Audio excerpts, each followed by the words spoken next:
got two names for you, Edson Alvarez and João Palhinha. Two, I think, quite similar players. Now, as you'll have no doubt seen from the start of the video, I'm suggesting that West Ham are going to sign two players to replace Declan Rice. Now, I'll argue the case why in just a second. I don't mean both of these players. We won't sign both of these. I'd be gobsmacked if we did, actually, because they just look too similar. So I think what we're going to do is we're going to get one of these two players and then we're going to sign somebody else. And it's not just guesswork. In fact, David Sullivan alluded to the fact that we might buy somebody else as well. And it sort of makes sense. I think if you put all that together, I think we probably will. David Sullivan, when he was leaking the... Sorry, I checked my microphones on there. David Sullivan the other day, when he was leaking the fact that Declan Rice was off, he was talking about getting it wrapped up quickly, that Declan Rice wanted to leave, that we'd try to keep him. We offered him 200 grand a week. He'd lost 10 million in wages. All of that stuff. There was one thing he said that sort of slipped in between all the headlines that everybody grabbed from it, and I grabbed one myself. And that was... because we need to buy a player to replace him, we might need to buy more than one player. And sometimes it's the key little things like that slip out, which are quite a good indicator. There's no big news to the fact that we might need more than one player. There's nothing news there, and I don't think there's anything particularly big to suggest that we might need more than one to replace Declan Rice, because Declan Rice is such a complete player. He fills numerous roles, doesn't he? I mean, certainly when Thomas Souček was marauding up front and scoring his 10 goals in the season, it was Declan that was holding back more. Get back to last season, Souček's goals had dried up because Declan Rice was allowed to go forward more. Souček sits further back. Towards the end of this season, Declan Rice has sat further back again. But it shows his flexibility. He can do both. And I don't want to talk too much about how it's impacted Souček's game. I think my point is... I think if we're going to do something with Declan Rice, what we're going to need to do is, these indicators are with Palhinha and Alvarez, that we're going to get a stopper. These are tacklers. These are blockers. They sit in front of the back four and they clean up the ball. You will often find them facing their own goal, getting back into defensive positions, really, and sort of sweeping in and clearing up and making tackles in midfield. I think if you've got that player, you can't then play that player next to Thomas Souček, because someone's got to be able to pass the ball well. And yes, I know we got Paqueta in there, but the blend doesn't seem right. It just doesn't feel right, and that's why I think we'll possibly look to do something different. They're not a great example, Leicester, at all at the moment, because they went down. But there was a point 2 or 3 seasons ago, I think, when they had Ndidi in there, they had Tielemans, and they had Maddison, and they seem to have, in that 3, have a bit of everything. You had your stopper, you had your guy that was going to break up play, you had your playmaker, the guy with the vision, the guy that was going to play the long passes and could control the tempo, and you had your guy who was going to travel with the ball and, play that killer ball and dribble a little bit in Maddison. I think we're going to need to do the same, and so for that reason, I'm sort of reading and buying into what Sullivan is saying there a little bit. Now, there's one thing that could really scupper that, and that is the price that's being quoted. Let's just move to Palhinha first of all, because we're being quoted 50 million for the player. I think it's too much. Now, he has just been accredited, whatever. Statistically, he is had the most successful completed tackles in the Premier League season just gone for Fulham. By a margin, if I remember. By quite a bit, which is impressive. And you'd have certainly seen more of him than you'll have seen of Alvarez, unless you've watched loads of the Dutch league, then fair play. He goes in and he does do a lot of tackles. There's no doubt about that. A lot of them are quite reckless tackles. It does slide in an awful lot. So he's also, as I understand it, I might have this wrong, but I think he might have got the most yellow cards in the Premier League in the previous season as well. If he didn't have the most, he was close up there. He was quite high. I'm not saying there's anything wrong with that. I think if you're going to go in and you're going to slide tackle, and particularly if you do it so successfully, and he does, you're going to pick up cards. I don't have a massive problem with that. But he is very, I think, one-dimensional.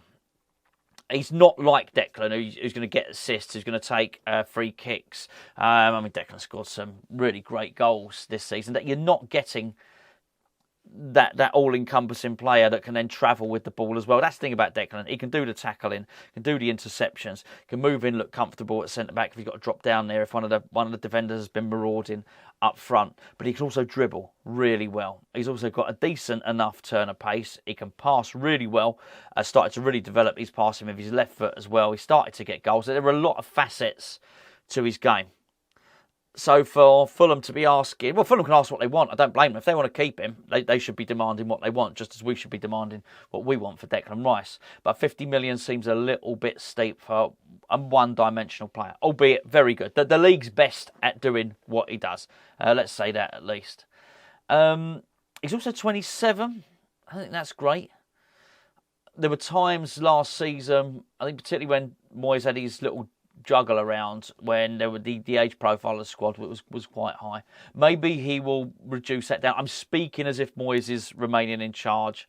I don't know, but I'm just going to do that because it's a lot easier than they're going off on two separate tangents and every player, will he play under Moyes, won't he play under Moyes? For the purposes of the video, let's assume Moyes is staying. And I don't know if he's going to start bringing through younger players to bring that age profile down. I don't know. But this is a player you don't get your money back on. You don't see that 50 million again. You might sell him in 3 or 4 years and get £10 million back or something like that. But you ain't getting much money back for this player. It's dead money, and I'd rather not spend Declan's money, be dead money. But the player, look, for what he does, he looks great. But I think you have to go and play that other player. You have to get either that wasn't me passing wind. That was definitely the chair, by the way. I always say that, don't I? It's a good place to pass wind, actually, because you've got a squeaky chair. You can always blame it on the squeaky chair.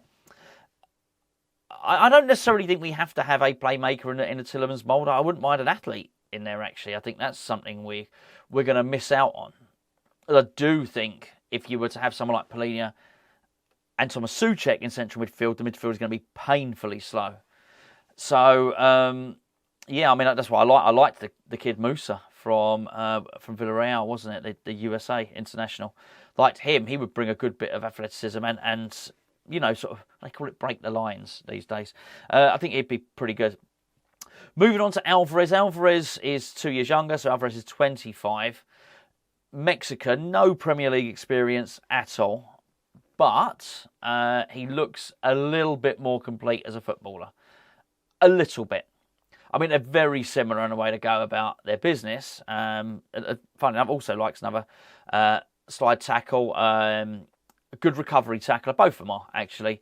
And, if you watch either of them, you will see they are often helping out the central defenders. That's inherently what these guys will do. They'll try and nick the ball in midfield. If it doesn't happen and they get broken on, then they're going to go and try and track back and try and dispossess the person with a sort of late interception, late sliding tackle. A little bit more complete as a footballer, but again, you're not. It's not Clarence Seedorf, neither am I. So you're not expecting to ping it around like Pirlo, nothing like. Hey, that's the other film. When you got to bend it like Beckham and ping it around like Pirlo. That's the better one. So I just think it's interesting that we're buying these, and I think it may well be the right thing for the club to do to do both positions. But I do believe that's what we're about to do.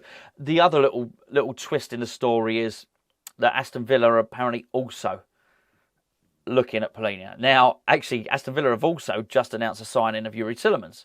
So they would be looking to recreate that sort of dynamic. I mean, they would be having that going on, wouldn't they?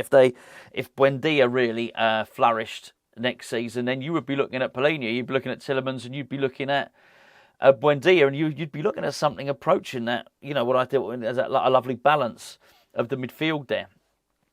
I'm not going to labour the point too much. I've spoken about it in 2 or 3 of the recent videos. We are disadvantaged if we're highlighting Palhinha as our number one defensive midfield target. Aston Villa come in and get him, and it's happened because we haven't appointed the technical director of the footballing director yet, and because David Moyes hasn't decided on his future, then once again we find ourselves in a situation where we're disadvantaged by. Do you know what? I'm not going to get frustrated about it because it hasn't happened yet, but it seems to have happened so many times in the past. It's easy to look at it and think, oh, come on, don't act so slowly, don't dilly-dally, don't dither to such an extent that you miss out on somebody that you really want. And I don't know whether he's integral to what West Ham want to do, what David Moyes wants to do, but, you know, someone at the club must know whether he is or not. And if he is, if that's a really important part of the jigsaw, if absolutely what we're going to do is get a striker, get Harvey Barnes, get this defensive midfielder and whatever, a playmaker in there. And this is, you know, all 4 positions are equally important, I guess, if that's the overall picture on carrying us forward. Don't miss out just because you've taken ages for Moyes to decide his future or whatever, or because it's taken ages to get the director of football in. As much as it pains me to say it, probably Sullivan needs to jump in there and get the deal done if that's the case. Not saying I necessarily want him. Don't know. I've had a look. Obviously, I'm far more aware of Palhinha than I am because we played against him than I am of Alvarez, who I had to go and sort of research and have a little look at. Two specialists. That's what we're going for. 2 specialists. But I do think that we won't sign both of them, but we will sign one of these players or someone like them and one additional extra midfielder.